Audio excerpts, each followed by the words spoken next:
ক্ষমতার জোরে ট্রাম্পের কাছে মনে হচ্ছে সবকিছুই যেন ডাল ভাত। নোবেলও তেমন, নোবেল পুরস্কার।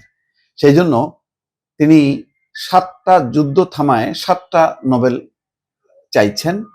এই কথা তিনি আবার বলছেনও যে আবারও নোবেল পুরস্কারের দাবি করেছেন মার্কিন প্রেসিডেন্ট ডোনাল্ড ট্রাম্প।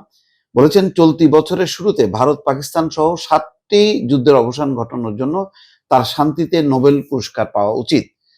স্থানীয় সময় শনিবার আমেরিকার কর্নার স্টোন ইনস্টিটিউট ফাউন্ডার্সের ডিনারে এই দাবি করেন প্রেসিডেন্ট ডোনাল্ড ট্রাম্প। ট্রাম্প বলছেন, বিশ্বমঞ্চে আমরা আবারও এমন কিছু করছি যে আমাদের প্রতি এমন সম্মান দেখানো হচ্ছে যা আগে কখনো হয়নি।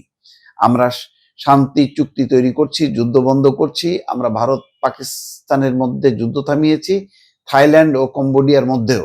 তিনি বলেন, ভারত ও পাকিস্তানের কথা ভাবুন, জানেন আমি কিভাবে তাদের যুদ্ধ থামালাম? বাণিজ্যের মাধ্যমে। তারা বাণিজ্য করতে চায়, আমি উভয় নেতার প্রতি গভীর শ্রদ্ধা রাখি। আপনারা এসব যুদ্ধ দেখুন, সেগুলো আমরা থামিয়েছি। তো এই হলো অবস্থা। ডোনাল্ড ট্রাম্প মানে সব ডাল ভাত করতেছে ক্ষমতা জোরে।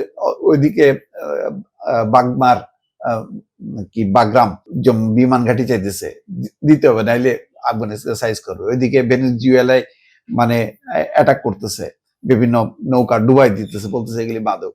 ওইদিকে গাজা শেষ হয়ে যাচ্ছে, খবর নাই। ইউক্রেন যুদ্ধ বন্ধ হয়নি, উনি নোবেল পুরস্কার চাচ্ছেন। বোঝেন ওনার নোবেল চাওয়ার ধরনটা।